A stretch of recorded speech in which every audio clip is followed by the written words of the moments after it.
Hello, everyone. Welcome. My name is Uğur Üngör. I'm a professor of Holocaust and Genocide Studies at the NIOT, Institute for War, Holocaust and Genocide Studies, and the University of Amsterdam. I'm also co-leading one of the research clusters in this beautiful project, specifically the one on Iraq and Syria. There are a number of projects. You can go to the website and see exactly which sub-projects there are. We have a very rich program today. There are graphic novelists, witnesses, survivors, scholars, and students present today. And it's a great pleasure to see all of you here. Before we start, we have a very rich program. Let me ask a general question to everybody. How many of you grew up reading comics books when you were younger? Yeah? Okay. Maybe we can take like one or two, like which ones did you read? Do you remember? Mm-hmm. Okay. Maybe in the back? Vlado, which ones did you read? Betar? Okay.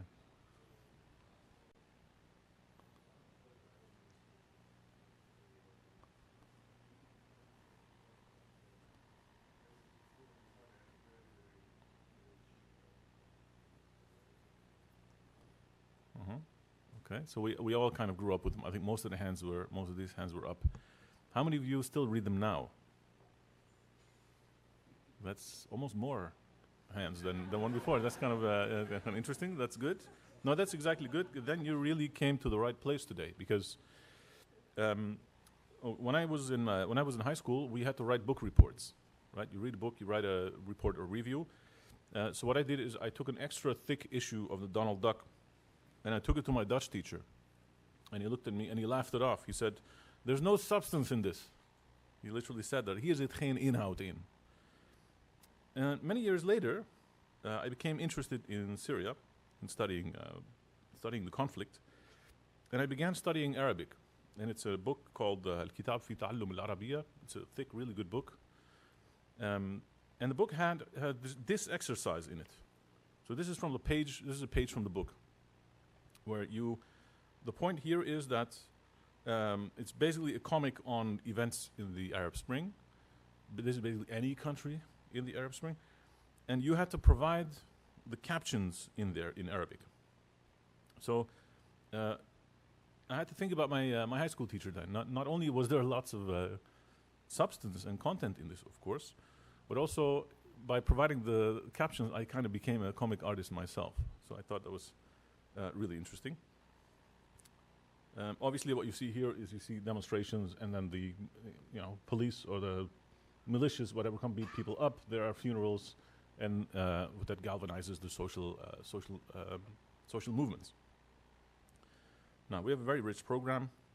This is roughly what we're going to do. We have first a short lecture by Professor Charlotte Chalier, who I shall introduce in a minute, who inspired this project, who is coordinating this project. You will hear much more about her. Then we will have an interview with Barbara Jelin and by Kees Ribbens, which will be online, on Zoom. Then I will interview Ekrem Saoud and Toby Damen here in the front. I will introduce them in a minute. Then we will have a short lecture by Dr. Leila Ferman, who came from Germany, on the Yazidis' oral tradition and graphic novels.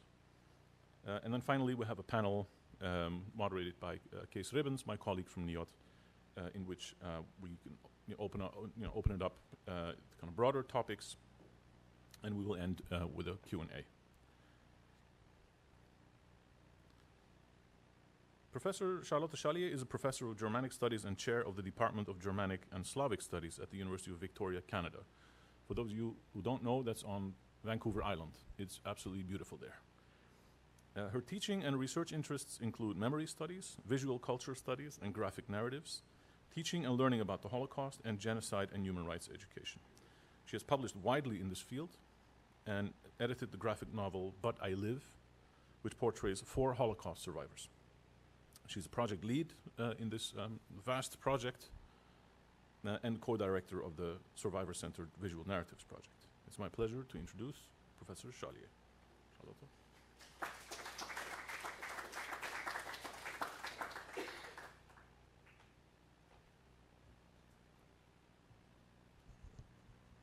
Thank you, Ur, for this lovely introduction, and thank you for hosting us today. It's an honor to be here with Laila and Toby and Akram, and of course, thank you to Kees and Ur for having us. So I would like to begin. Oh no, look at this. It moved it all over. It was such a beautiful presentation. But anyhow, I would like to respectfully acknowledge that my work is grounded in community-engaged scholarship, so I would like to express my gratitude to all partners in research. So even though I'm speaking about the project, this work would absolutely not be possible without a community of scholars, witnesses, students, and community partners. I also would like to express our gratitude to our participating witnesses and survivors, again, which are absolutely central to this project to work. So it's a participatory action, community-engaged scholarship, meaning we're centering the knowledge of our survivors. And you see here some drawings from Annalie Formark's sketchbook for Bosnia.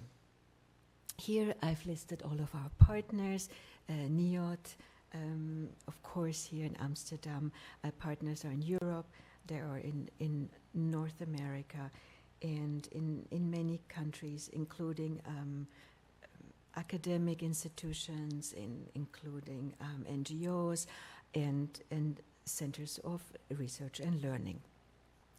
So Kees has asked me to speak a little bit about how this project started and how it got inspired. So the previous pilot project worked with Holocaust survivors, and as part of it, of a 3-year engaged, sustained work with the Holocaust survivors, we published But I Live, 3 stories of child survivors of the Holocaust, which was also published in German under the title Aber ich lebe. The project was then picked up by the Bundesamt für politische Bildung, the German Federal Agency for Civic Education, making the book available for €7. And this is really important because in a way it showed us that arts-based research is something that can drive, can be impactful, can change policies, but also in a way recalibrate our understanding of what it means to work with survivors of genocide. The work we did previously is with 3 Holocaust survivors who are from the Netherlands or live in the Netherlands. Amy Arbel was born 1937 in The Hague. Rolf and Nico Kamp, who still live in Amsterdam, and David Schaefer, who lives now in Vancouver, but was born in Bukovina, Romania. I would like to say this project would not be possible without community liaison. That's something I learned very early on. When I, as a scholar, reach out, connect to survivors, I really need to earn the trust. And that's something that needs to have a deep involvement with community partners over longer periods of time. Now, I'm a Germanist and also his work with oral history. And that's the first time I thought, what would happen if we work with artists and have artists engage with survivors over a sustained period of time? And you can see this early project. We worked with Miriam Libicki, Gilad Seligtan, and Barbara Yelin, who all then worked together with Holocaust survivors over the course of 2, 3, in one case of 4 years, and you can see their styles is distinctly different. Now again, this is the Dutch connection, and we have Gilad Seligtan, Rolf and Nico Kamp. The 2 brothers survived in 13 hiding places across the Dutch countryside. Here we are in Achterveld with the film team also filming the whole process. And as you can see here, what is so important to our project is actually show all the frame conditions, show how the work is mediated, not hide the process of collecting the testimony, of engaging with the survivor, but show. If you're familiar with Holocaust testimony, oftentimes they are presented as monologues, as speaking into the camera, and we don't really understand that this is a conversation, and the conversation is with another person, and we encourage the artist to bring all of this into it so we can critically think about the mediation of memory. Now, the previous project is right now an exhibition at the Ravensbrück Memorial, and as you will also hear Barbara do a reading from die Emmy Abel, Die Farbe der Erinnerung, I wanted to show you some of these drawings, original drawings that are now on display. Now, I want to quote Miriam Libicki because she said something very meaningful. She said, sometimes there is a mistaken impression of a graphic novelist as an illustrator. It's like you get the story and you translate it to pictures. But I hope it will be clear that's not what any of us are doing. We're all creating a story, and we're creating a story in collaboration. But we're also authoring the story. We're authoring something new. So it was important for us not to bring on the artist to illustrate an existing testimony, but have the artist be those that engage with the witnesses and survivors. So example, we hear from Toby Damman, who spent time with Akram, and I told my fellow historians and scholars not to interfere in the process, but really learn from the artist. Because as you will see, the artists will ask very different questions that I as a scholar would not necessarily be interested in asking about what did your environment look like, what was the color of your coat, what do you remember, what were the smells, and very interestingly, when witnesses, survivors then see the early drawings, oftentimes it prompts very different memories than if it's a more language privileged testimony. Now, why do we do that, and what do we hope to get from this project? So the first half of the project will be supporting the creation of the graphic novels, and the second half will then be developing teaching resources. I'm using a map, and I have no idea how to deal with this. Thank you. Thank you. Did I touch something wrong? I don't know. Yeah, all right. Thank you. So, learning about for and within the framework of human rights, what does that mean? It's knowledge about the history of human rights, recognizing violations of human rights, learning to protect and reestablish these rights, knowing about one's own rights as part of knowing about, respecting, and defending the rights of others. Learning conditions must be framed by human rights considerations. Educators encourage learning by experience and peer education. And you can see this work really means we do the work with survivors and not about them. So graphic narratives make the topic and content approachable to our learners regardless of reading level and background knowledge. Now, our work was very much inspired by Hank Greenspan, who early on worked with Holocaust survivors over longer periods of time, in his case, over 3 decades. So as I mentioned already, the genre of video testimony is monologic in nature as, quote, the interpersonal center of gravity is almost always represented in the survivor, not in the relationship between survivor and interviewer, a convention which may itself misrepresent or at least obscure the dialogic processes through which testimony is usually constructed. And that's such an important point because we always testify, we always remember in relationship to somebody else. It's very rarely an act that's just monologic. Even if you write down thoughts, it's oftentimes we speak, we have a conversation with another human being. And that was really important for us to capture this dialogic, this relational aspect. Now, what does arts-based pathways for engaging with survivor testimonies look like? Through empathetic listening, the artist forms a relational connection to the eyewitness survivor. And that's something that you can't really plan in your research design very well. So you have to bring the artist together with the survivors and let that process unfold and trust the process as well. So those whose stories are being told and visualized are not objects of study, but actors in their own history. Again, it's work with eyewitness and not about them. Experiences are not objectified. Both the artist and the eyewitness survivor are implicated in the co-production of history and memory, and you will learn much more about that when you hear Akram, Toby speak, but also when Kees will interview Barbara Yelin. Now, why graphic novels? I'm quoting Barbara Yelin. Generally speaking, comics and graphic novels are as a narrative format that's very good at engaging readers.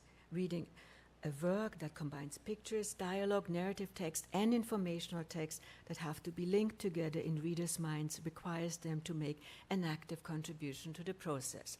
Now, or ask who knows already graphic novel, and those of you that are familiar, you know that the graphic novel never tell the whole story. So it always leaves space out. It always has empty space, and it allows you to critically engage because you as the reader complete the story. You also know it allows overlap of several time frames. Here you see from Barbara Jelin's book. So you have here the survivor, the witness remember, and the artist recreating the story, while you have in the caption below the actual voice of the survivor. And oftentimes if a person remembers, the perspective shifts and changes. It can be the person in the here and now remembering, then the perspective goes back to the perspective of a young child, and that oftentimes can go back and forth. And particularly with child survivors, we see that it's not clear to them necessarily, is it their own memory, is it a memory that they adopted, that was told to them, because it oftentimes is very, very fragmented, such as in the case as Amy Arbel, who actually has black gowns and very, very fragmented memory. So Barbara will speak more about that. Here is the cover from Gilad Selektar's work, who works together with Klaus Zwilski. Keep in mind, graphic novel is a format, not a genre. Graphic novels can be fiction, non-fiction, history, fantasy, anything you want and anything in between. And graphic novels are similar to comic books because they use sequential art to tell a story. Unlike comic books, graphic novels are generally standalone stories with more complex plots. So again, quoting Barbara Jelin, not only does the act of reading get the reader acquainted with the story, at best it also has an unsettling effect that reverberates in the reader and prompts him or her to embark on a process of inner reflection and explore new questions. This is from our project participating artist Miriam Libicki. She works with Rose Lipzig, who has survived in German forced labor camp pretending to be a Gentile, Polish laborer. And again, I think what's so beautiful with graphic novels, you can create tensions, you can have the captions in a way opposing almost what's being seen. So again, you have a critical engagement and making it such an incredible, rich and format. So what do? We approach witness survivor testimony beyond a regimented set of interview protocols. We conceptualize arts-based testimony inquiries as interactive, reciprocal processes, committing ourselves to reflexively examine our own research practices, meaning critically thinking about what we do, how we do it, and also challenging our own work in this process. And we adhere to the concept of shared authority, meaning we are mindful to engage with survivors as partners in research and not as objects of research. Our participating witnesses, survivors always have the last word, and we can't make decisions about them, we make decisions with them. And this commitment changes your entire research design. That's my last slide. Henry Greenspan describes this joint knowledge production as knowing with survivors as compared to knowing from and about. And you change that one single word, that preposition, and it really creates a very different research design. And we'd like to share the project with you tonight, and you will hear the different aspects from the different partner, just showing the possibility of what it means to work with artists and bringing this work into a critical discussion with scholarship. Thank you very much.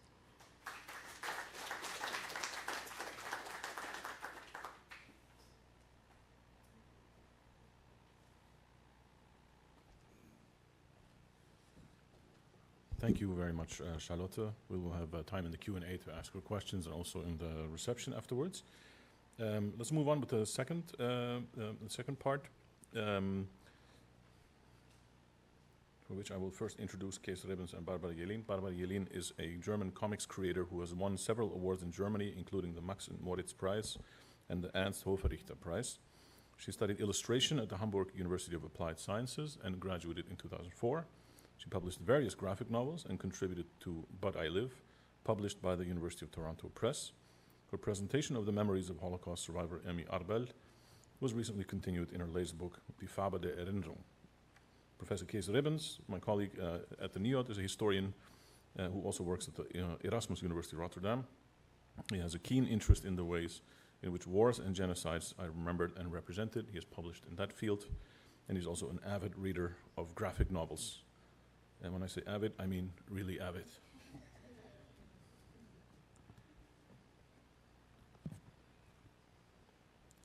Barbara, can you hear us?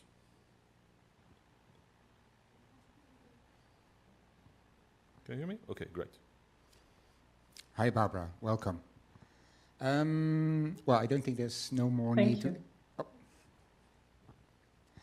I think after Oer's introduction, I think that, well, that tells more enough, I think, about your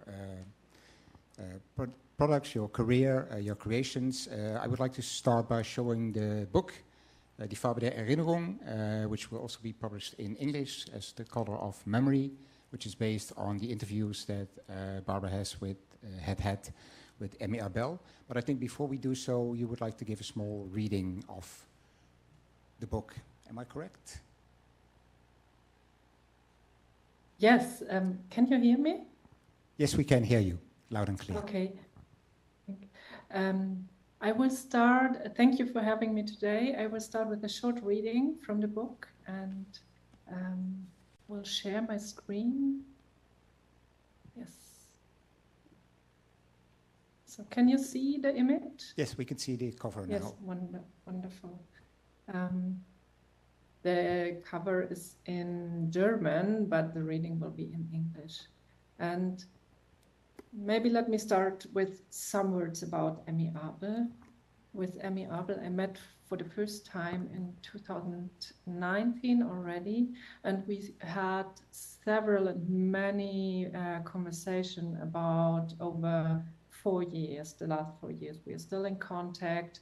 We finished one story of for Aber ich lebe, but I live, and then I made another book which we actually agreed on a very early point of our dialogues, that Emmy's memories and her story needs more space than this shorter story.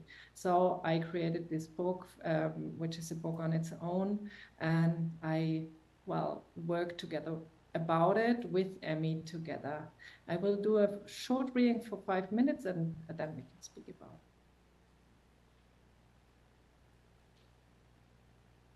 it. In early spring 2020, I visited Emmy Arbel in Kiryat Tivon, Israel, where she lives, to interview her about her memories of the Holocaust. We spent 4 days together. Big car, I say. Yes. My car is my husband and my legs. You want some coffee too? This is Emmy's house. Yes, please. I like your house. This is much better than the Nescafe at the Airbnb. I told you to stay in the guest room, in my guest room. You take sugar. Thanks. Just milk for me. I don't take sugar either. But I always put the sugar bowl on the table with her spoon.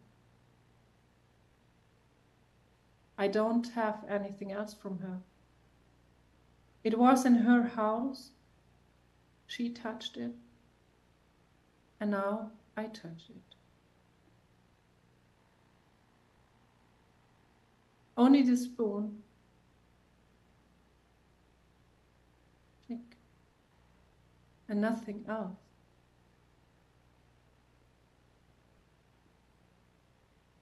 Ich erinnere mich nicht, I don't remember. Sorry. When this picture was taken. But I remember when we were at the photo studio.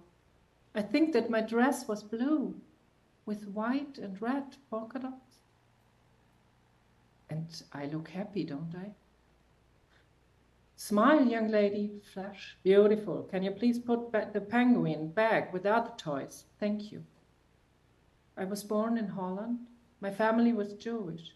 I had parents and 2 brothers. Let's hurry home. Pa is coming home tonight. Yes, Mommy. Come, Emmy. I don't remember. I was 4.5 when 2 policemen came to our house and took us to Westerbork transit camp. There were many people and we had no privacy. My mother put up a, what do you call it, a laken, a sheet. We were there a long time. I don't remember much from there, but I recall the weekly fear about who would be deported next to the other camps. I don't remember the day when they took our father. Then the rest of us were deported to Ravensbrück. My oldest brother was later separated from us. Rudi, the second brother, and me stayed with our mother. I saw many, many women. They all wore the same clothes, strange clothes, in blue and white, and they looked at us. I think they talked about food.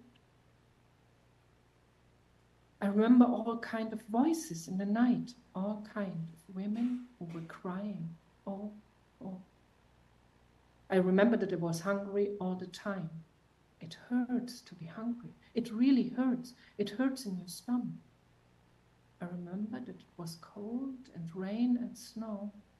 I had lost my shoes, and my mother made me some from Jute.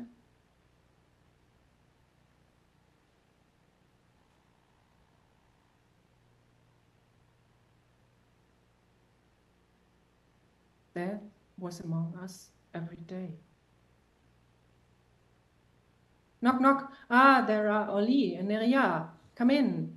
I brought vegetables, Ima. This is one of Emmy's daughters, Oli. Ima is the Hebrew name for mama, for mom. And this is Neria, one of her grandchildren. Shalom, grandma, he says. Let me open a window, says Oli. Can I go to the computer? Okay, says Emmy, but save my solitaire game. I had parents. I need my solitaire when I can't sleep at night. What is he singing? I ask. He sings to the computer like karaoke. He can do it all day. He's obsessed with it. That's nice. I said, ha, it's horrible. And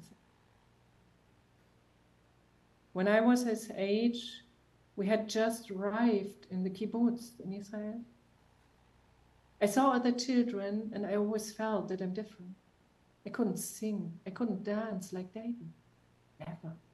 Excuse me. I go to the bathroom. After they took us to Camp Ravensbrück, we had to take off our clothes and we had to stand in a row. And it took a lot of time to stand there. And then I saw that they shaved our hair and I tried to escape. I think then I began to rebel. I think from this moment it began. I ran away. Emmy, hide. And then they hit me. Or they hit my mother.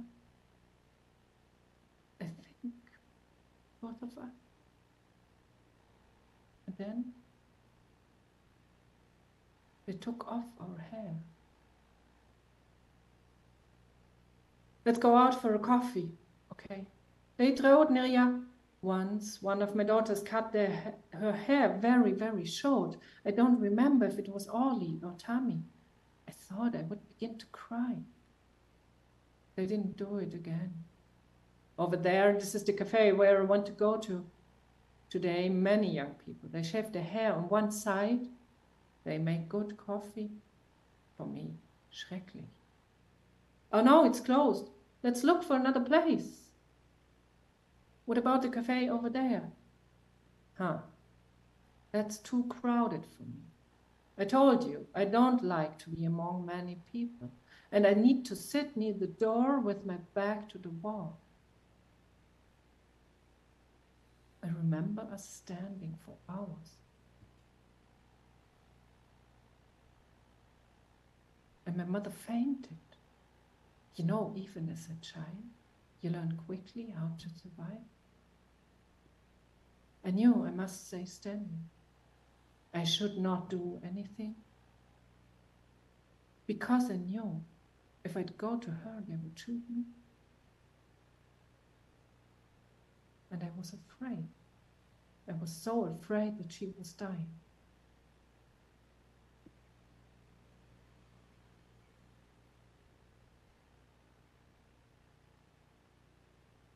So I stayed standing.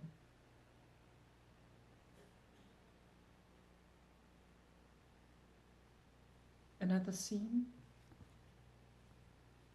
Emmy says, I don't like the word survivor. Poor him, poor her, she survived. I don't like that people feel sorry for me or think that I'm weak. I wasn't weak. I know it. I know that I'm strong.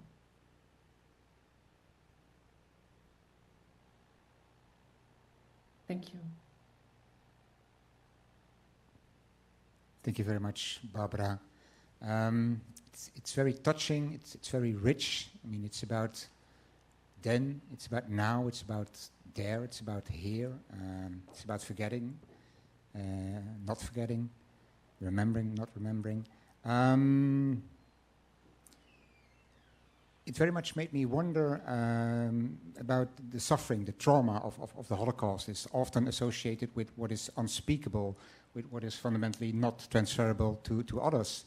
And that brings up the question, if you experience that as a kind of fundamental barrier, or does it, somewhat on the contrary, appeal much more on your skills, your visual skills as a creative artist? Could you reflect a little bit on that? Thank you for the question. I think it was both. I think, of course, that, well, I think the basis of everything was our conversations, was listening.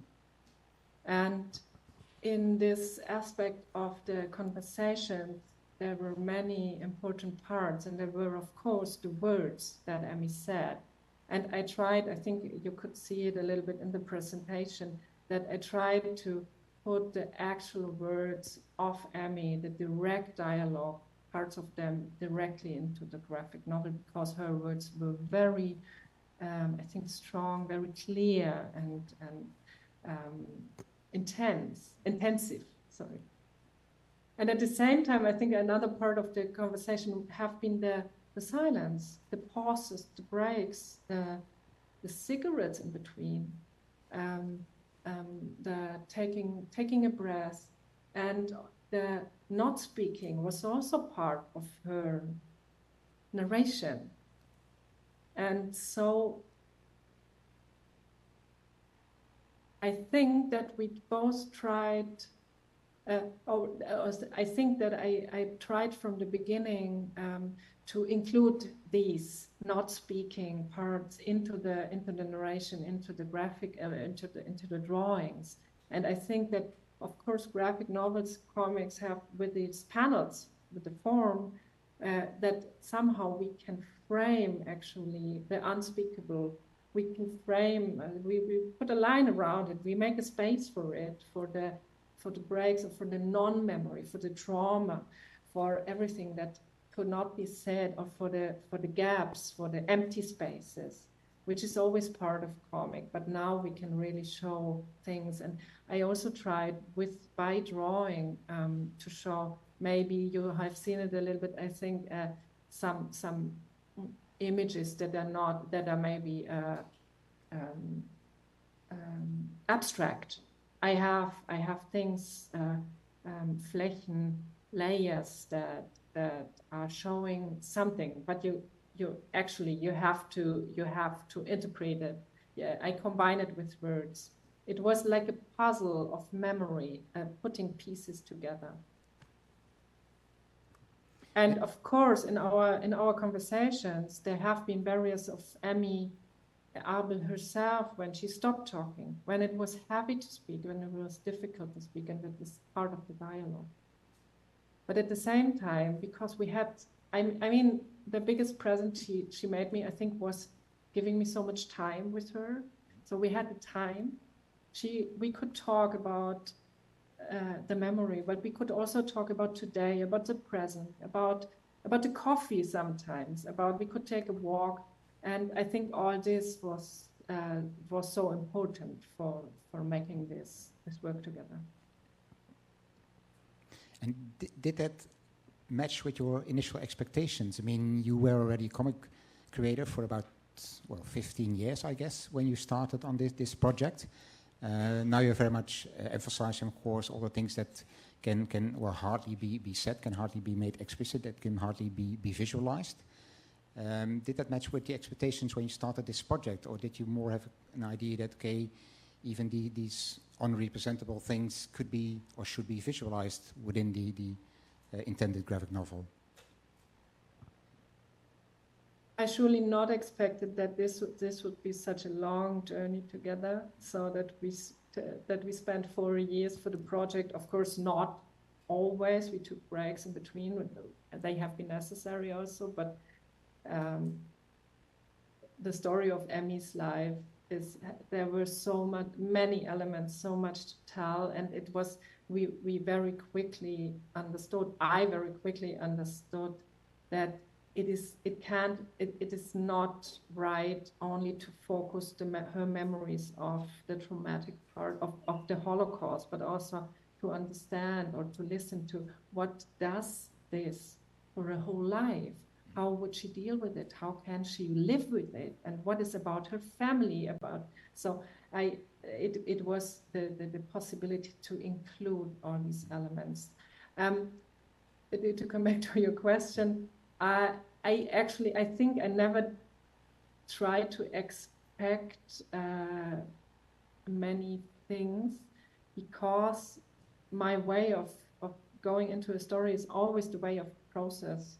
I'm not conceptually based. I always start drawing, and while drawing and while listening, in this case, the questions and the topics and what we do I will find it out along the way. But what was clear from the beginning, that this will be a project where I have the support and the help and the dialogue with historians, with other people, with experts, and that, of course, was very important in the project. And I think what I did not expect in the beginning, with how many people I could speak, and I had to speak, I needed to speak about topics and aspects of how can we narrate the memories. And cooperating with historians and other academics, did you have the impression that in some way they were also guiding or steering or co-steering the story, or is that mainly the outcome of how you interacted with Emmy, or was it mainly your decision, your point of view, that it's dominant, so to say, in the final graphic novel? No, it wasn't. Well, it was a little bit of everything, but Charlotte said it so beautifully already that it was both ways. So in the beginning, there was a meeting in presence. Before the pandemic started, we could meet one time with the historians and the artists, and that was inspiring, I think, in both ways for everyone. And that was a very good start. And I think learning is always in every project is the key, that I know from the beginning. I have to learn. I will have many questions on the way, and so to exchange these questions with the historians or other experts, actually maybe trauma experts have been very important also, and artists, of course, and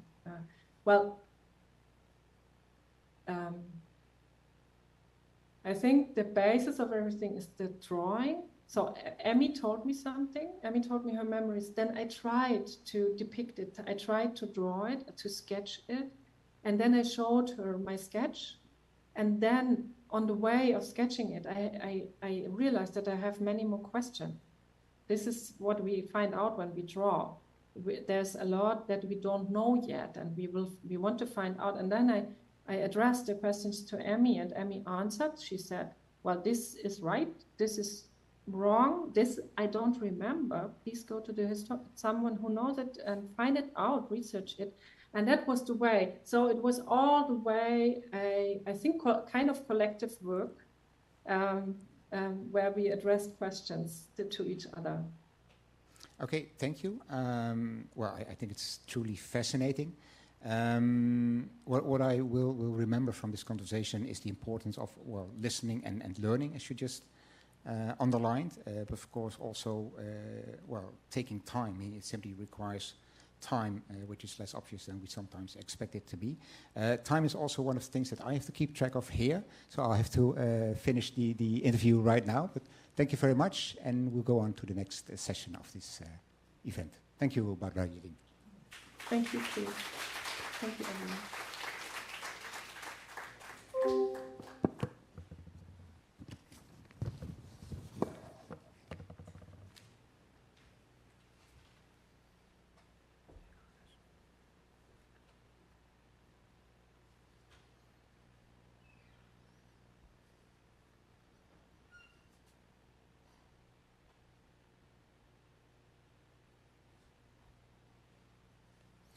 Okay, thank you, Kees, for that. That was a very gripping piece, really made me quiet. Our next two panelists are Ekrem El-Saoud and Toby Damen, if I may ask you to take a seat anywhere. Ekrem El-Saoud is from Deir ez-Zor, it's in eastern Syria. He now lives in the Netherlands. He's been arrested 4 times before fleeing from Syria.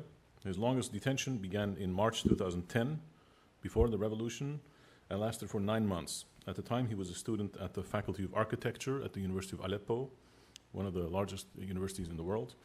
And he was arrested by the Air Force Intelligence. This is one of the 4 notorious agencies, intelligence agencies of the Assad regime.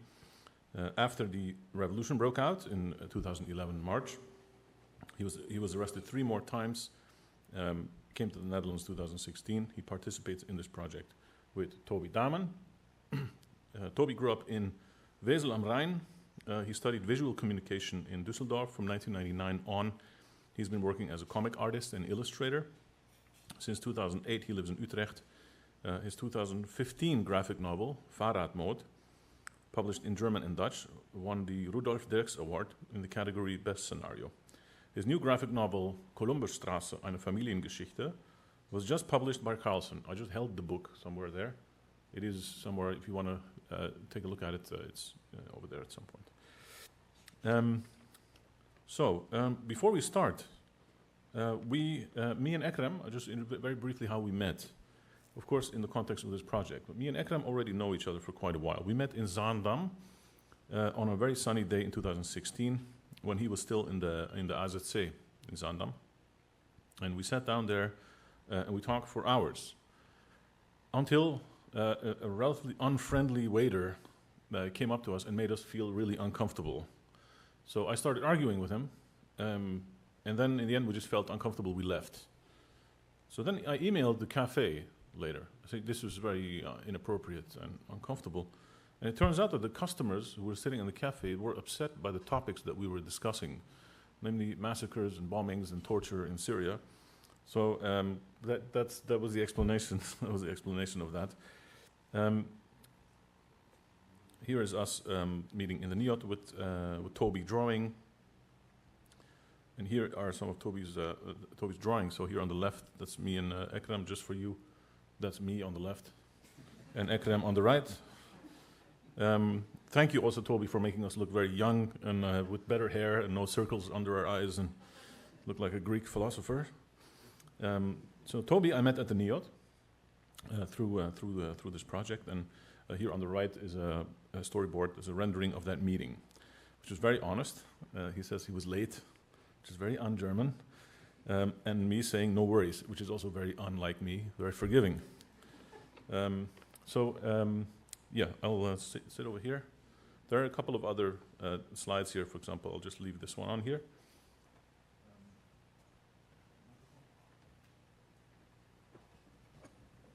So maybe a kind of question for a little bit of background. And I'll start with Ekrem. Ekrem, before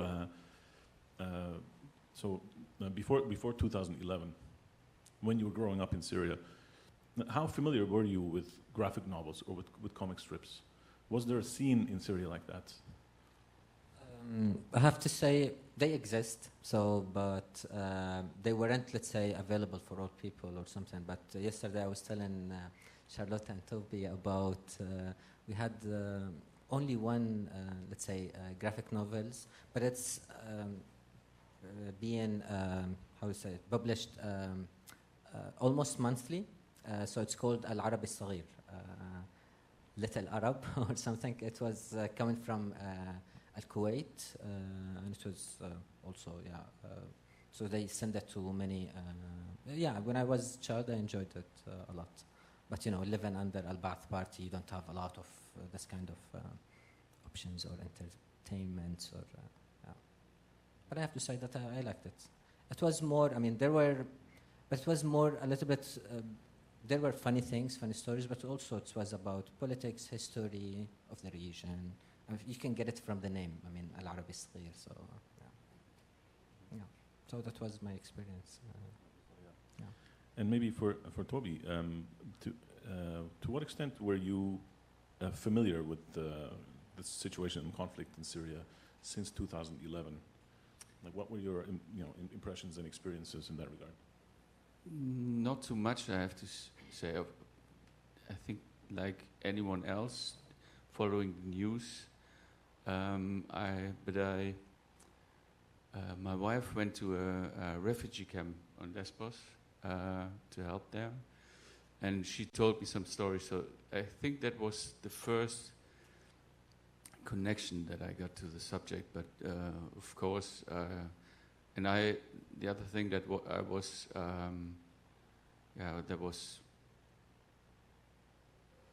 that I felt that I had to react to was the so-called refugee crisis in 2015, and I think that also sparked a bit of the motivation within this project.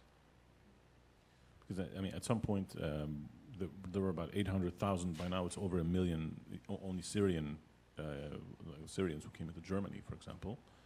And as 2016 is also the year where almost every day in the media there's some massacre or violence in the Middle East, especially in Syria and Iraq, and we have a cluster on Syria and Iraq. Did you ever feel that I should do something with it, I should work on this, or? It's the thing is that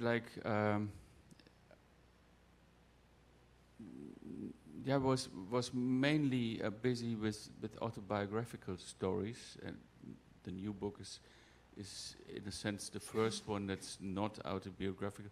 In a way it also is, because I'm telling about the death of my father, but I'm telling the story of other people that I haven't witnessed myself. So this was the first step into a genre or a world that I didn't fully experience myself. So I think this process was done in steps, but I seen when Charlotte approached me about the project, I almost immediately agreed to it because I felt the necessity, and think it's very, very important to also because I was tempted to tell a totally different story, and to get to know Akram and hear his story, because this is, I think, it was mainly also a sort of an opportunity. I didn't have, I think this is bad, I didn't have the connection with other refugees so much, and I think this is also a problem, that the communities don't mix enough. So this was my opportunity to hear, to get a opportunity to gain your trust, and get to know something about that I never have heard before, and that was the case, definitely. And speaking of that trust, so the three of us met at the NIOT at some point, but after that, you two met separately for a number of a series of meetings, and we had really long conversations and also interviews. And I wasn't present there, so I'd be also very curious to hear. And how did you establish that bond? I mean, how did that go, and how did it feel? You can be honest entirely. Yeah, of course I was nervous. The stories that Akram told me are this is very heavy stuff, to say the least. And we didn't know each other, so would you trust me? Would you tell me everything? And I was quite struck by your openness, and also by the way how you from day one you started to tell in a sort of a chronological order. So that was quite impressive to me. So I was very. I don't know why. I don't know why you trusted me so much, but I had the feeling you did, and I only felt blessed with this. So maybe this is the question that you can answer better. Akram? Yeah, I mean, it's very personal. So sometimes your first impression or something doesn't help. But of course, part of it's because I trust you. I mean, we know, as you said, we know each other for a long time.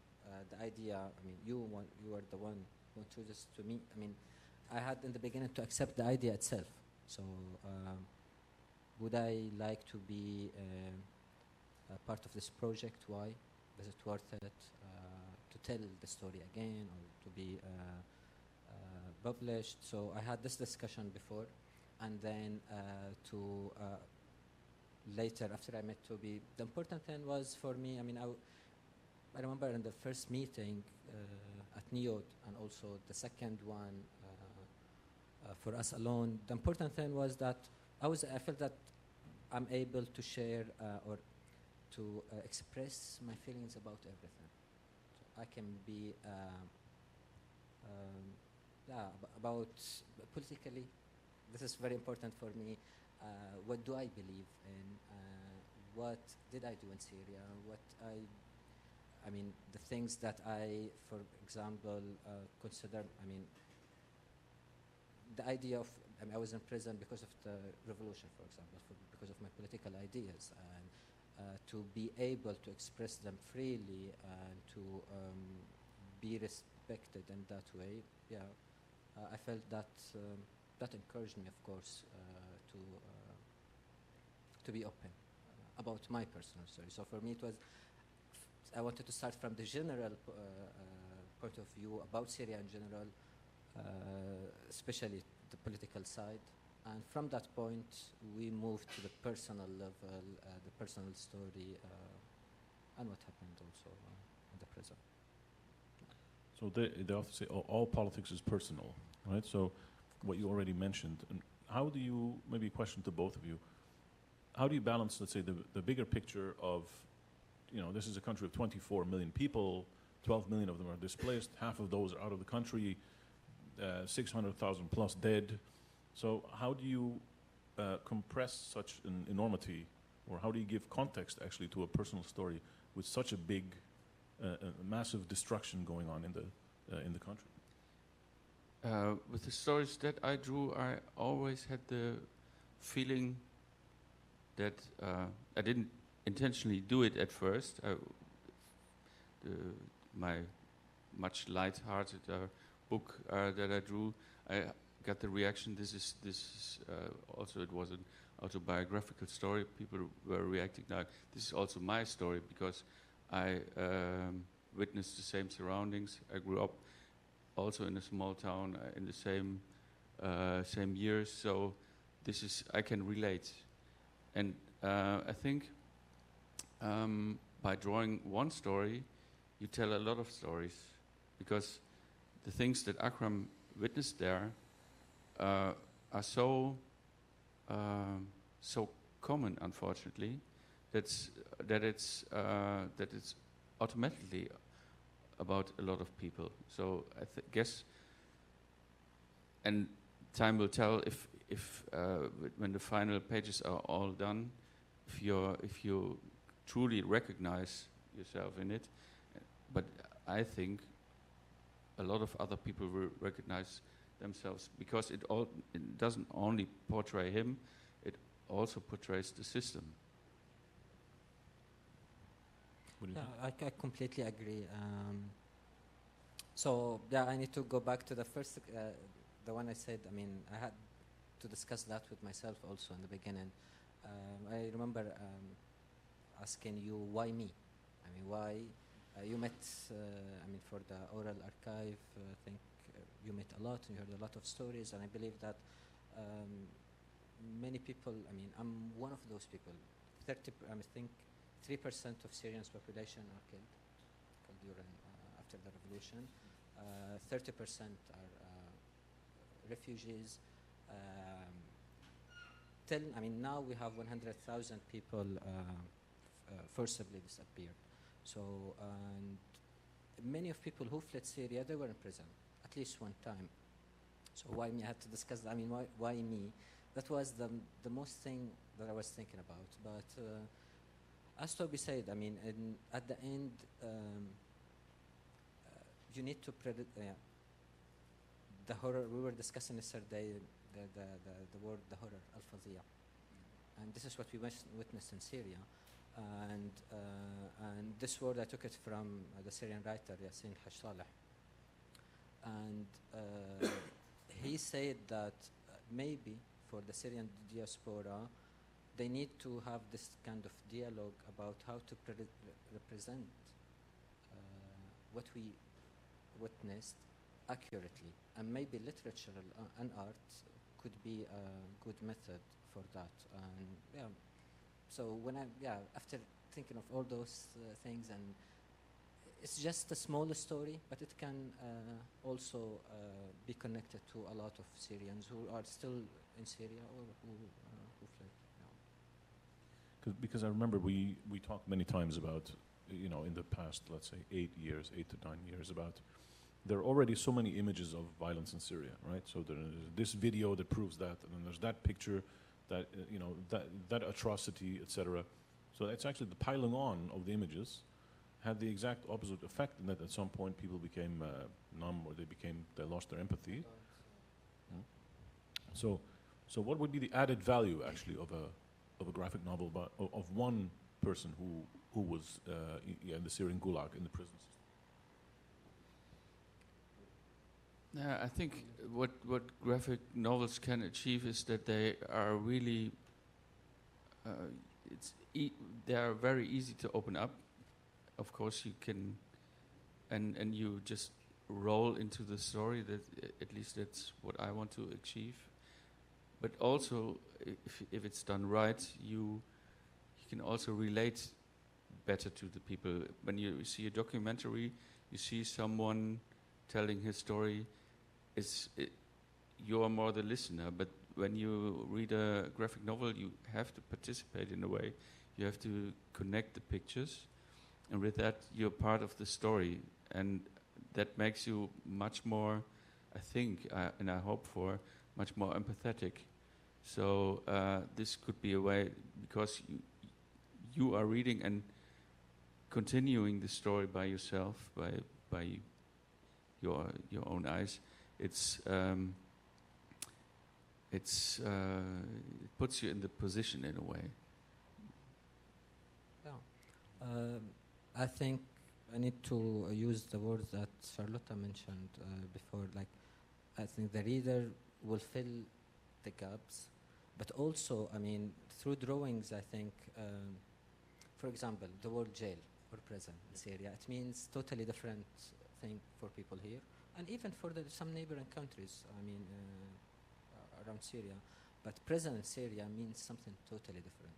Dictatorship, it's not just totalitarian regime or whatever, but in Syria it's more genocidal regime. So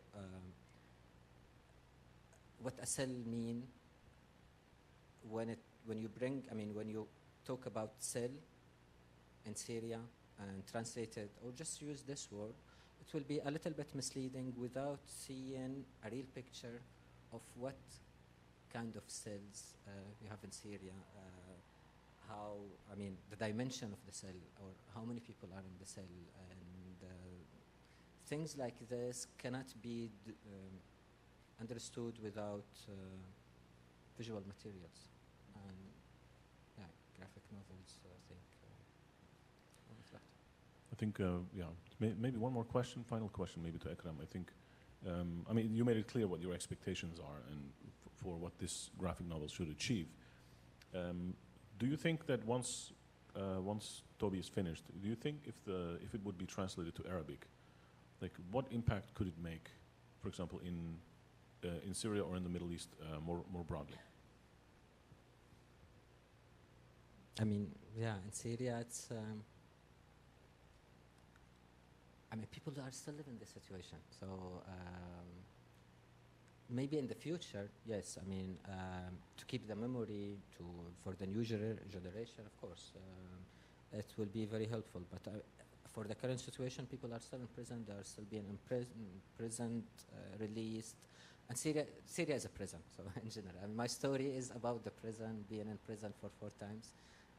This is just the smaller prisons. And Syria is the big, the giant prison. So people are still in the prison there. But for the memory, I think it will be very important. And for the people outside Syria, as I said, it's the representation of the experience. To give really more dimension to the words that we are using today, but they have different meaning in Syria. I like that you use with your students mukhabarat, because security intelligence is something very. Police is police. They can be violent, of course. The police, we saw them with the demonstrations for Palestine, but police in Syria, so you need to use mukhabarat. So because it has different meaning for Syrians. It's the same when you visualize this kind of experience. Under the vision. Thank you, both of you, and we'll be back in the final panel.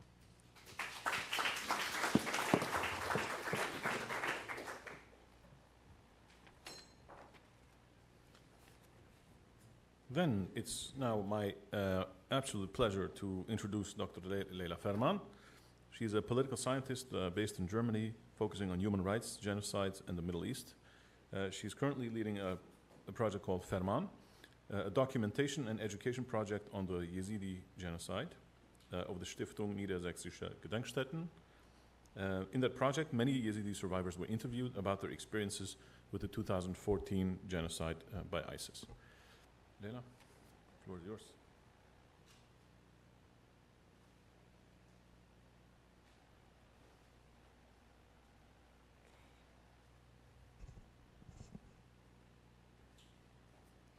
Okay, thank you, and I'm glad to be here.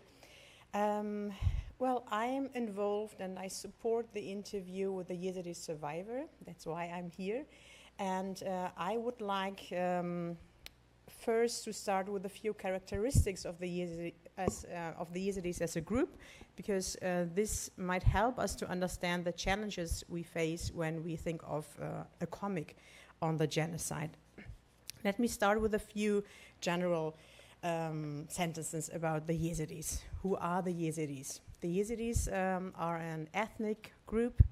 The traditional homeland is in the border area in the Middle East, in the border area of Turkey, Syria, and in Iraq. You see here the peacock. The peacock is holy for the Yazidis. It's a symbol for the most important angel. And you see here also a shrine. The temples of the Yazidis, the biggest one is in northern Iraq, and it's called Lalish. Well, the last genocide against the Yazidis began on the 3rd of August 2014 in Sinjar area. You see here the map. It's in the northern part of Iraq, very close to the border to Syria. Yes, the Islamic State, the so-called Islamic State, started the attacks on the 3rd of August 2014. Within a couple of hours, thousands of people have been killed. Almost 400,000 people had to escape, and more than 6,000 women and children especially have been enslaved by the Islamic State, and until today still around 1,800 women and children are still in the hands of the Islamic State. So one of the main characteristics of the Yazidis is the oral tradition of religion, culture and history. There is almost no written culture. And this has reasons, especially because of the history and living in the Middle East, living during the Ottoman Empire in the Middle East. Yazidis were experiencing many genocides. They themselves are always referring to 72 genocides in the time of the Ottoman Empire. So there was no safety and also no power of the Yazidis in the Middle East. And because of the persecution, it was always difficult for children also to attend schools. And the Yazidis blame also the perpetrators that they have abused and modified also their holy books. That's why the Yazidis give all their traditions through oral language to the next generations.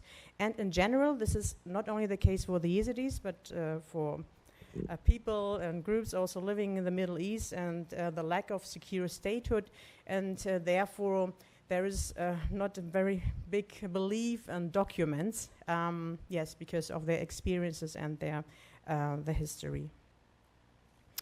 When I started to do interviews with the Yazidi survivors, I found out that there are different ways of living out oral tradition, and one way are so-called salf. When I asked the survivors also about their childhood, what their parents or their grandparents would tell them when they would go to bed, many survivors told me that they were listening to so-called salf. And when I asked them what does it mean, salf, because I was expecting first something like fairy tales, but I was wrong. One survivor told me at that time there was not such stories like fairy tales, but sometimes we spent together so-called nice evenings. My mother and my father were then sitting together with us and were telling us about the past, about their past, until we became tired and went to bed. And other survivors were saying that they were listening to the history, to Yazidi history, to heroes and leaders, so Yazidis who were fighting against those who wanted to attack them, and also stories about tribes and fighting, how tribes were fighting against other tribes. Another way of living out oral tradition are so-called, not so-called, but are called mourning songs. Here you see an example. Here's a group of men sitting in an IDP camp in northern Iraq and singing a mourning song on the last Yazidi genocide. So the genocide happened in 2014. And normally these singers, because during a mourning time, the women are together and the men are together, so normally a woman would sing in front of women and a man would sing in front of men, but in these times they are not really strict when it comes to this gender issues. And in these mourning songs, these are the Yazidis are telling their history. For instance, in this song, unfortunately we don't have time to listen to it, but they are talking or mentioning what happened in 2014, especially in one village, in the village of Kocho. And they are referring to other genocides in the past. For instance, when they mention the Islamic State, then they are referring to other perpetrators in the history of the Yazidis. So they are mentioning names, they are mentioning places or areas, or they are mentioning, for instance, the mountains where something happened, and they are referring to other genocides. So they connect the history of genocides always together. Another way of living out the oral tradition are the shrines, the Yazidi holy shrines. You see a photo of a shrine in Sinjar area where the genocide began 2014. And when I did the interviews, I was expecting something when we were asking them about what kind of information they would have about the holy places of the Yazidis in Sinjar, which have been destroyed by the Islamic State. And again, to be honest, I was expecting that they would tell something about angels and God, but I was wrong again, because each shrine and holy temple of the Yazidis is referring to a person, in most cases of Yazidi leaders, who did something for their community. And here's just one example. This is, I asked a survivor concerning a shrine called or named after Suare, so-called Suare Geduke. And this is what he said when I asked him, please tell me more about Suare Geduke. The horseman of Geduk, Suare Geduke, was Sheikh Mahama. He was a brave fighter. He protected Yazid Khan, the homeland of Yazidis. He came because of the request of Sherfedin. This place of pilgrimage has existed since 900 years. Sheikh Khadi said, "Give me a promise that everything will be done so that our people will not suffer pain and injustice." On one side is Chilmera, and there is also Ahmadin with his golden gun. So the issue here is that, of course, you have to listen to different and all stories or the history of all or of many shrines in order to understand the history. So you have to connect the story of the different shrines together in order to understand also the matter. What is quite new is that after 2014, so at the place where the genocide began, the Yazidis are keeping the control there. There are different Yazidi units, and for the first time in the history, the Yazidis are able to create memorials, kind of memorials in their homeland. Because normally in the history, especially during the Ottoman Empire, when there was a genocide against the Yazidis had to escape. They have been killed in the area, and those who were staying in their home area, they were forced to become Muslims. So this is the first time that Yazidis are going back or are staying at a place where a genocide took place. And here's just to give you also one example, and this is also a way of living out oral tradition.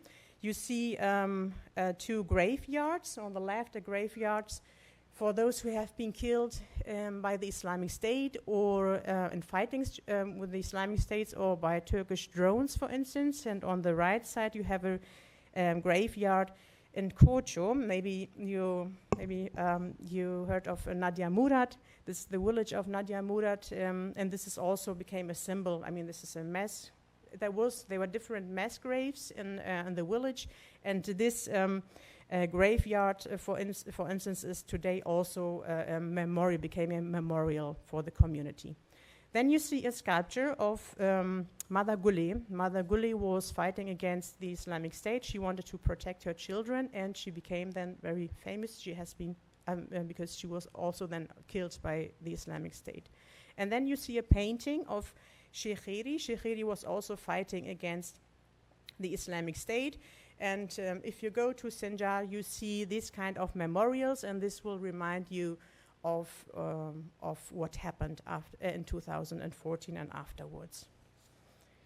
So when I met Charlotte and was thinking of, could it be possible to work on a graphic novel, on a comic, I was first looking if there are already graphic novels on the Yazidis. And I found, in fact, 3 and 2. I have here the covers of 2 books. One is from Zero Calcare from Italy, and he's quite known also in Italy with his book on, on his travel to Sinjar. And then here on the right side, you have Ferman, the cover of Ferman from Sedat Özgen, who's living in Germany. But I was wondering, how comes that both, for example, are quite known in their in their communities, I mean, they are living, but how comes that the Yazidis wouldn't talk about this kind of comics or this kind of novels? There are a few issues which are new for the Yazidis after 2014. Normally, the Yazidis would only speak as a community when they were speaking of their past or of genocides, and this is today different because many, especially women, but also young men who were enslaved by the Islamic State and could rescue somehow, decided to share their story. And here you see, for the first time in the Yazidi history, that individuals who were first victims are sharing the story, not only their individual story, but the story of their own community. On the left, you have Nadia Murad. Her book has been translated in different languages as well. And on the right side, you have the cover of Farhad al-Silo, a young Yazidi man who was witnessing how his father has been killed in front of his eyes. And he is now also, he became a voice of his community. So it seems that you don't need to be the person with the gun and fighting against the Islamic State to become a leader, but by sharing their story, you become already a leader. And many women, because I'm especially working with women who were enslaved by the Islamic State, many women are telling me also that for them, speaking and sharing their experience means for them fighting also against ISIS. Again,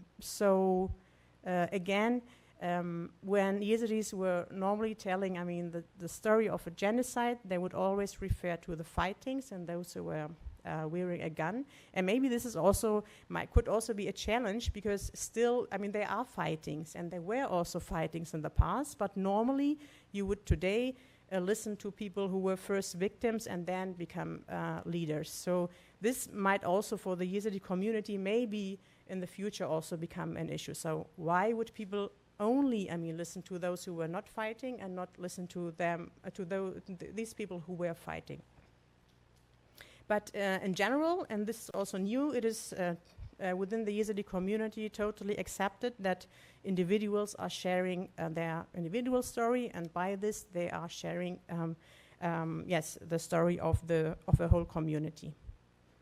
And which is also new for the Yazidis is that women became a new actor for their community. So normally it were always men would tell the story of genocides and so on. And in this case, many female survivors decided and still decide also to share their stories. And of course, each case is different. Sometimes they receive support from their families. Sometimes they are struggling within their families also, and they are just doing it.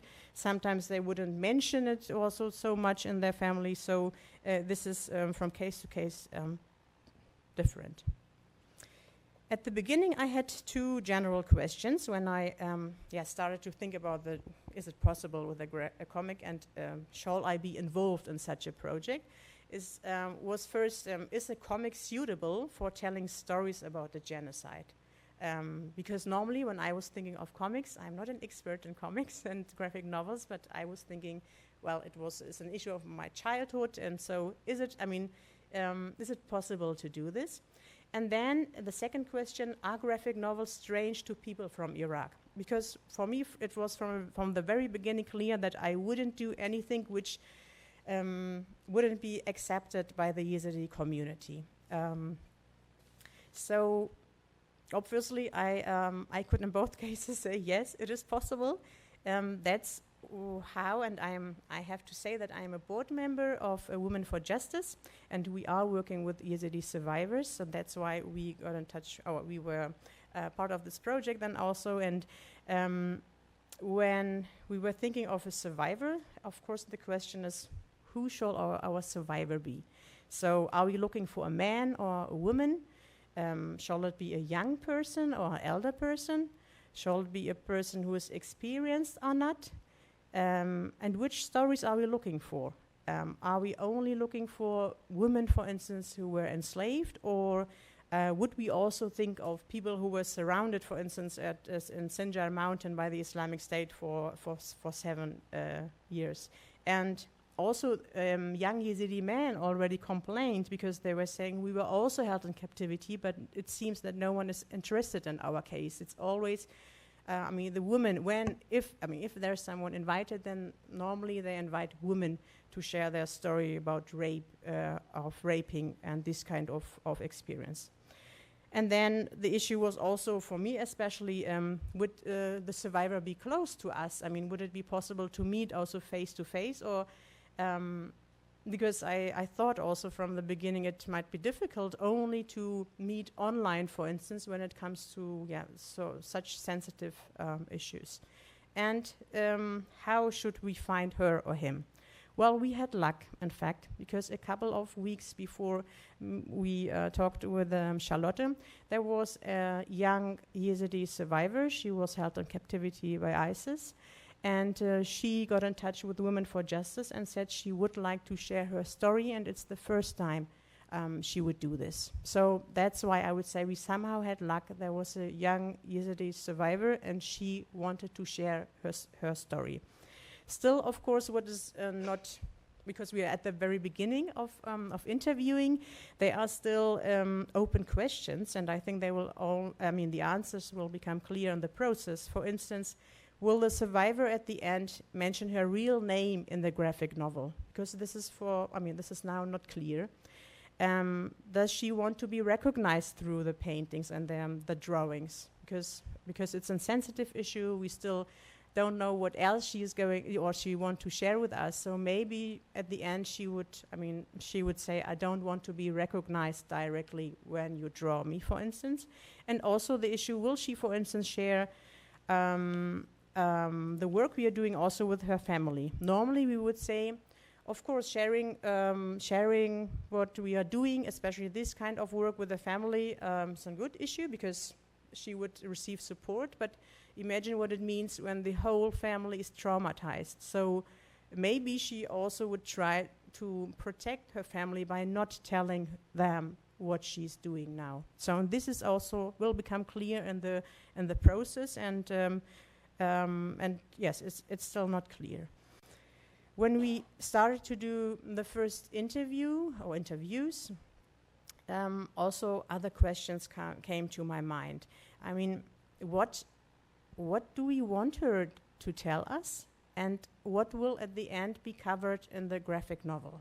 Because I expect that there will be a huge amount of issues she is going to share with us, and then I think we will pick, several parts of what she shared with us. So on the one hand, to look at the methods of the interview, how are we questioning, when and how and so on.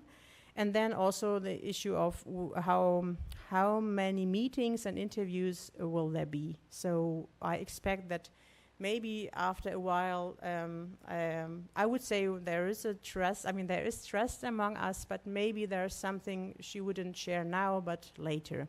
And then it had something to do with the relationship between the survivor, the graphic artist, and me, because I'm also translating.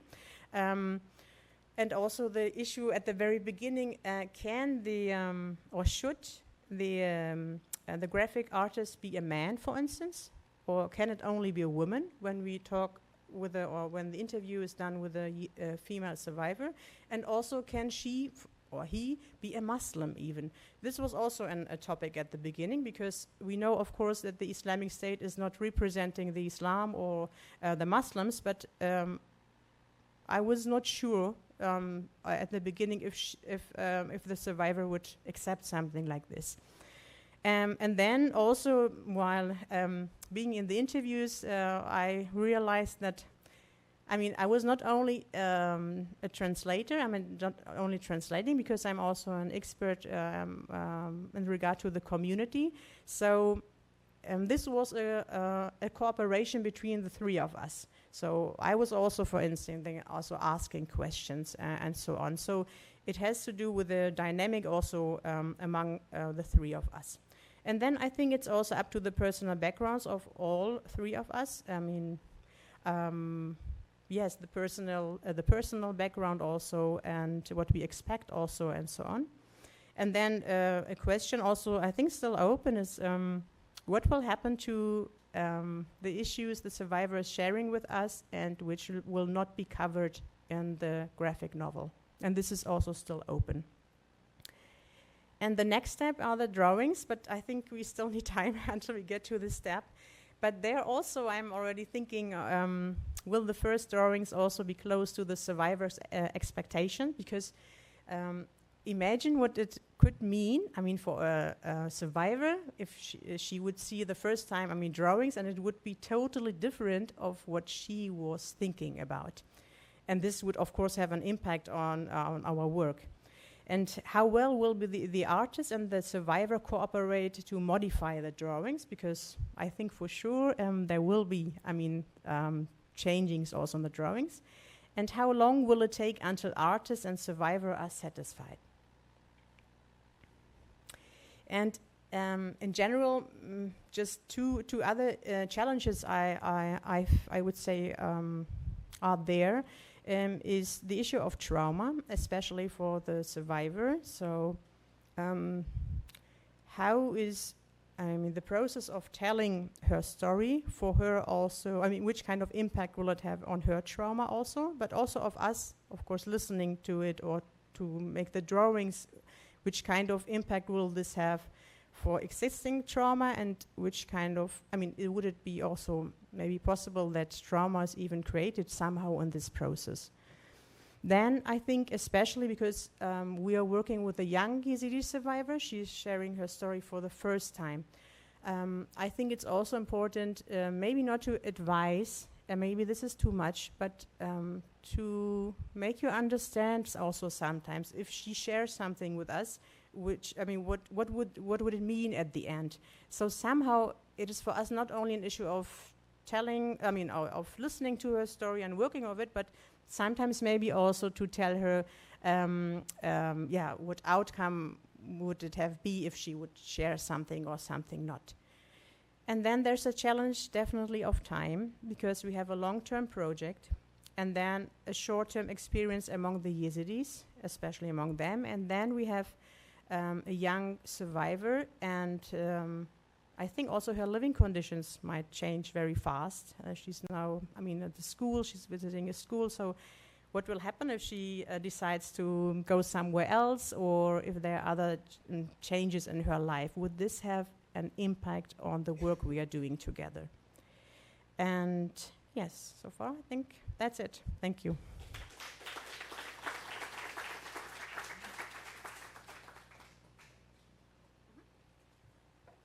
Thank you very much, Leila. Very rich and so many questions to ponder. May I ask Charlotte and Ekram and Toby to join us on the panel? And Kees, of course, as well, because he will moderate it. And since we're running slightly late out of time and there are drinks over there, I know he's sitting over there, we will integrate the panel with the Q&A to some extent.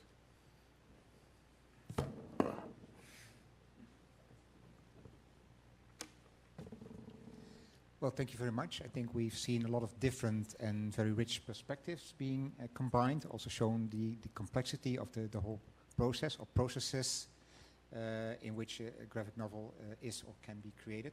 But I also think there were a few recurring themes, and one of them, I think, it was expressed by a number of you, is about that on the one hand you are narrating, you are depicting, you're visualizing the narrative, the experiences of an individual, the survivor, the witness. On the other hand, there's a strong expectation, not only I think among the creators, but also among the other people, the witnesses first of all, that you're also telling the story of a community, of a wider group. That is, of course, well, what you could describe as a logical connection. At the same time, I could also imagine that causes some kind of friction. I mean, it might cause friction in the sense that, okay, how can you as an individual speak only for yourself while you are aware that, okay, the reader might think you're speaking for all of the people in, for instance, Syria.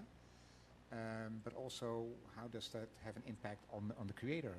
I mean, Toby, you are telling Akram's story. At the same time, for many readers, that's probably the most profound experience, the most profound supply of information on Syria that they will come across. I mean, how does that work out? I see myself as a sort of an interface between the reader and Akram. So, because I never been to Syria as well, so I can easily take the position of the reader as well, and it will show as well, because probably you have to advise me about a lot of things that I draw completely wrong. But this, but on the other hand, I think it's good not to know too much about it, because then I can, be that interface, you know. Otherwise, I would not. How do you say that?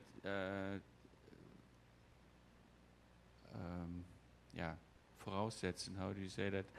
To, I don't know, the English and Dutch word. So I was thinking about to predict, but that's not the same. Yeah, it's complicated, but at least I will try to fix both positions, you know, put in. And Akram, if I would address the same issue to you, I mean, do you have the impression that what you're saying, or perhaps how you're saying it, how you're sharing it with Toby, is impacted by the idea that, okay, this is going to be read not only as your individual experience, but also as, well, the story of Syria in the last decade? Sometimes, of course, sometimes. So the details are details of my story, but when I feel like I need to give the context, so I always try that. So we discuss that, sometimes even showing pictures of the place, advice, and I felt like in many steps I need to explain also things related to the history or the general situation, because I feel it is related to my story. But I mean, to understand the story, you need those kind of context, but also to make it really Syrian, related to the situation in Syria. So you need to show that also. Yeah. And Toby, I mean, the nice, amazing relationship we made during those. I mean, we met almost 1 year and a half ago. So he's very open. So every time we discuss something, he's really want to listen. If it's about the details of my story, or in the general situation in Syria. So like about the community in general, about the political issue. So that was very helpful. Thank you. Laila, I was also wondering, I mean, you made very clear that the oral tradition is still strongly present in the Yazidi community, although it is clearly changing. I mean, you gave examples of that. But in that way, you are adding, let's say, the textual tradition on top of the oral tradition. But how does that relate to the visual tradition, which is, of course, a very important element when you're talking about comics and graphic novels? I mean, is there also an increasing awareness, perhaps an increasing open-mindedness towards what the medium could mean, could express? To be honest, I don't know. It's also difficult to say because maybe there's something I haven't mentioned at the beginning. When we talk about the Yazidis, this might be the last genocide, because if the Yazidis, if there won't be a solution to the Yazidi issue, there won't be Yazidis at all in the Middle East in the near future. So I think the most important is the sharing of their experiences for their own community, but also for others. So the mourning songs, for instance, were always staying within, the own community. They would never share it with others. They couldn't share because they were surrounded by people who were not very friendly to them. And the situation is different here in Europe, for instance, because the Yazidis came to Europe 50 years ago. And so we still don't know how the community will, how the characteristics of the community will change in the next years. So there might be, changes in concerning the Yazidis in Europe, but I don't expect so much changes for the Yazidis in Iraq, for instance.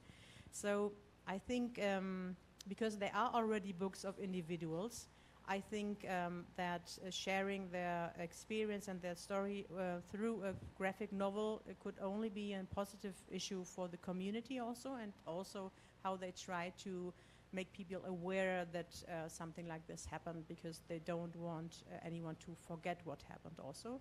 So this, I understand the work we are doing with the Yazidi survivor as a contribution in this framework of sharing the story with others and also for their own community.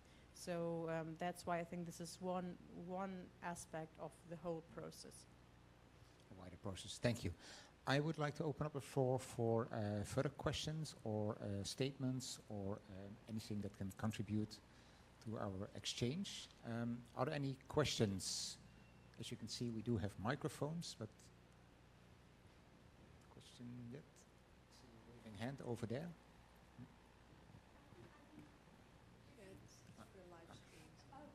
Thank you. So throughout all the panels, I've heard a lot talk about building trust and building a relationship with the interviewees, of comfort and of trust in which they can share their stories. And something that I've wondered for some time is the difference between one-on-one interviews versus interviews in which the interviewee is surrounded by family or trusted friends. And this question goes to all the panelists. How would you say presence of other people, even if they're trusted friends or family members, influences the interview, and what is better for creating comfort and creating trust? Okay, I think that's a very essential question about trust, about the presence and the involvement of others, trusted ones. Whom can I address first? Maybe I could say something concerning your question. Well, I'm not only involved in this project, but also in former projects. Especially, we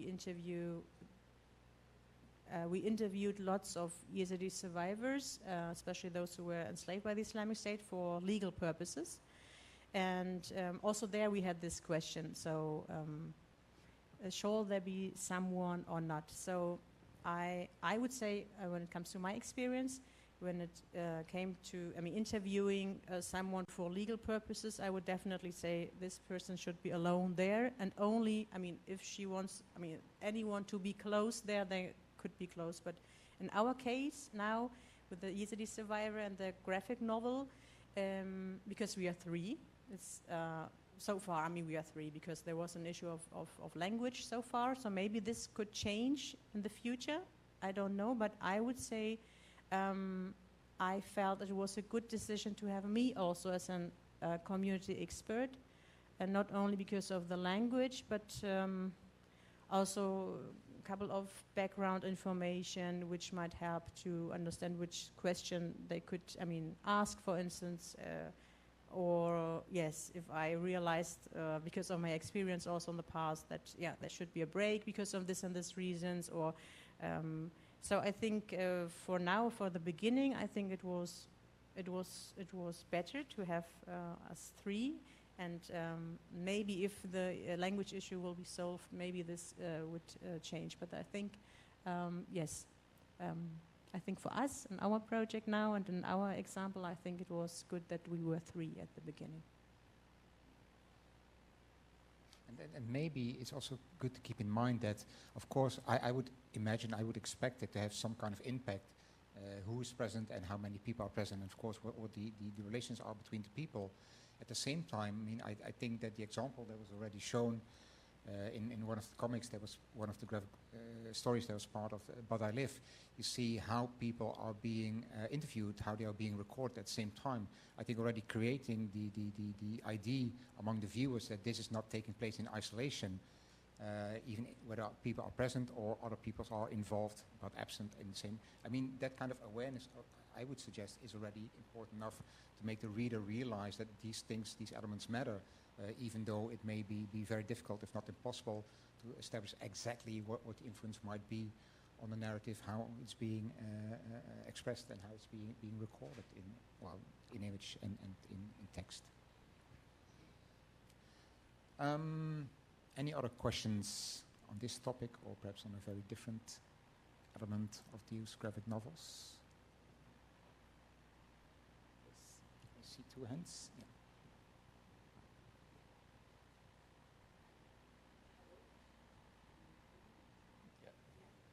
I don't think it's working.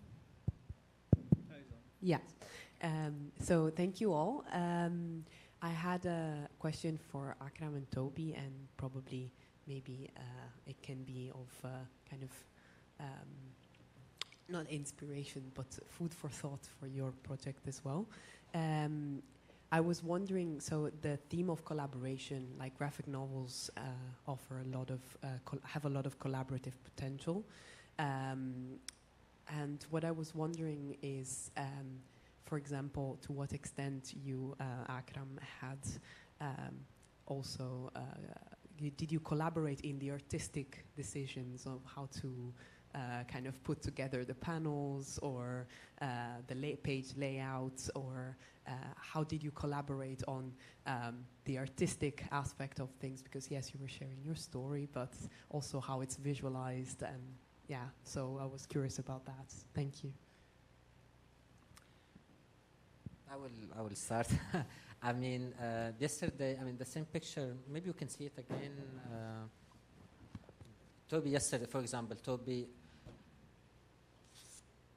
the last time we met, I think a few weeks ago, so when we were filming, so he tried and showed me how he thinks I will be on paper. So of course we discussed that. It was nice, and he asked me if I recognize myself or not. So that was good. Yes, for example, yesterday he also showed me what he was, I mean, in the last few weeks was doing, what kind of drawings, till which part of my story it's on paper now. So we also had some discussion, but because it was, I mean, already 4 hours meeting, but it's considered short meeting. So I had some notes, and we will later also, I will try to make time to also have a view on all of them. For example, there was a drawing, and I thought, okay, so we were even discussing, okay, it will be if we can make this kind of contracts, because it was showing a case, the freedom and being in prison in 1 hour. So we were discussing even to show it in like one on the left, on the right, to show this contrast, for example. Some scenes also from the story also, and he was open that, okay, it can be changed and it can be fixed, so yeah. But in general, I'm when I hear Akram's stories, I already have pictures in my head, and I put these pictures down. So I try to be, in the beginning I told you I want to be your tool, but it can't be it can only be to a certain extent. And Charlotte also advised me to make it also my story, because I have the experience of telling a graphic novel, the things that I have to attend to, think about the reader as well. So we have to make it some sort of a compromise, but I try to put everything that Akram advises me, especially about the backgrounds of his story, try to put it all in there. But there are also some artistic choices that I make to make the story readable, that I will explain to him, and I hope we get to an agreement about this. But I really see this as a, and I never have done it before, as a process between us. So that's I try to make it as much as possible. Yeah. thanks for that. Thank you very much for further clarifying the process of a graphic novel in development. Unfortunately, we have to wrap up because I have to keep an eye on the time. I would like to thank everyone. First of all, of course, Charlotte for making this possible. Also for Akram, Leila and Toby coming over. Also Ur, thank you very much, the organizers here at Spy 25. And last but not least, of course, everyone here in the audience that was willing to participate. So thank you very much. And I hope this won't be the last event on this team. Thank you.